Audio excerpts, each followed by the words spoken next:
नमस्कार मित्रांनो, आज आपण आजच्या व्हिडिओमध्ये खूप सारे यूजफुल टिप्स आणि ट्रिक्स बघणार आहोत। त्यामुळे व्हिडिओला शेवटपर्यंत नक्की बघा आणि आवडल्यास मित्रमैत्रिणींना देखील शेअर करा।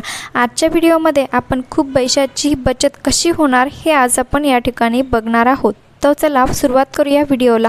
सुरुवातीला आपण पहिली टिप्स अशी बघणार आहोत। बघू शकतात आपण अशा पद्धतीने कॉईल वापरतो आणि ती बकेटला अशी साईडला अडकवतो, परंतु यामुळे काय होतं, जी खालची जी साईड असते ती बादलीला लागल्यामुळे बादली देखील खराब होते आणि बादली ही प्लास्टिकची असल्यामुळे लवकर ती तिथे मेल्ट होण्यास सुरुवात होते। परंतु आज आपण अगदी सोप्या पद्धतीने ही कॉईल लावणार आहोत। तर या बादलीवरती आपल्याला ठेवायचं आहे एक लाटणं, जे की आपल्या किचनमध्ये असतंच, आणि या लाटण्यावरती ही कॉईल व्यवस्थित आपल्याला अशा प्रकारे अडकून ठेवायची आहे।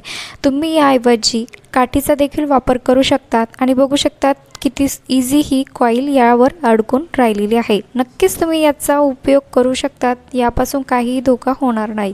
तर बघू शकतात आपली दुसरी टिप्स अशी आहे की बऱ्याचदा आणि सध्या पावसाळ्याचे दिवस चालू असल्यामुळे ह्या कडधान्यांना एक खराब होतात किंवा यापासून म्हणजे वास यायला सुरुवात होते। परंतु या कडधान्यांना खराब होऊ नये यासाठी आपण काही टिप्स सांगणार आहोत। तर तुम्ही ते नक्की फॉलो करा। त्यापासून तुमचे जे डाळी किंवा ज्या हरभरे किंवा कडधान्याचे जीही पदार्थ असतील ती यापासून नक्कीच खराब होणार नाही। तर आपल्याला या ठिकाणी लागणार आहे तेजपत्ता, जो की आपल्या घरात असतोच।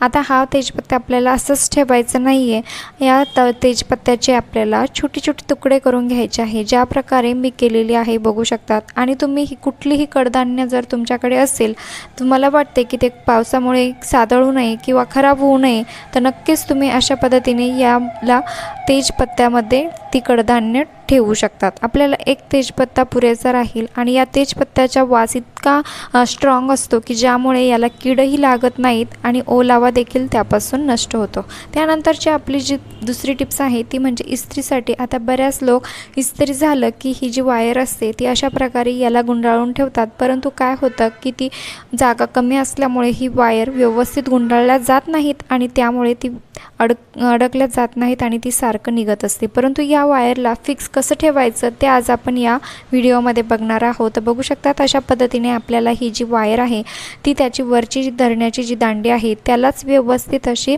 लावून घ्यायची आहे आणि त्यानंतर ही पिन देखील आपल्याला याला अडकून ठेवायची आहे। त्यानंतर याला फिक्स कसं ठेवायचं ते बघूया। तर आपण इथे घेणार आहोत एक पेनचं जे वरचं टोपण असतं ते आपण घेणार आहोत आणि या वायरला ते व्यवस्थित असं लावून घेणार आहोत आणि यामुळे तुमची जी वायर आहे ती अगदी फिक्स या ठिकाणी अडकून राहणार आहे। तुम्ही कितीही इस्त्री इकडे तिकडे हलवली तरी ही वायर निघणार नाही आहे। नक्कीच ट्राय करा, यापासून तुमचा नक्की फायदा होणार आहे। आणि हो, तुम्ही हा व्हिडिओ कुठल्या गावातून किंवा शहरातून बघत आहात ते मला कमेंट्स करून नक्की कळवा, जेणेकरून मला कळेल की माझा व्हिडिओ कुठे कुठे पोहोचला। त्यानंतरची आपली दुसरी आणि शेवटची टिप्स अशी आहे की बघू शकतात आता हे जे स्विच बोर्ड असतात ते खराब होतात, तेलकट चिकटपणा येतो।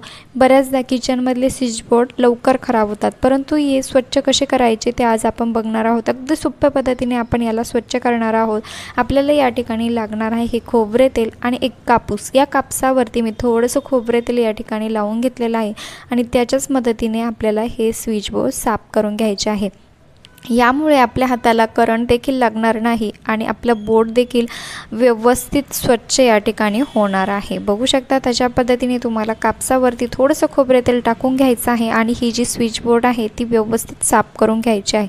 यापासून नक्कीच तुमचा फायदा होणार आहे। आणि हो, हा जर व्हिडिओ तुम्हाला आवडला असेल तर तुमच्या मित्रमैत्रिणींना देखील शेअर करा आणि जे कोणी चॅनलवर नवीन असाल त्यांनी सबस्क्राईब करायला विसरू नका।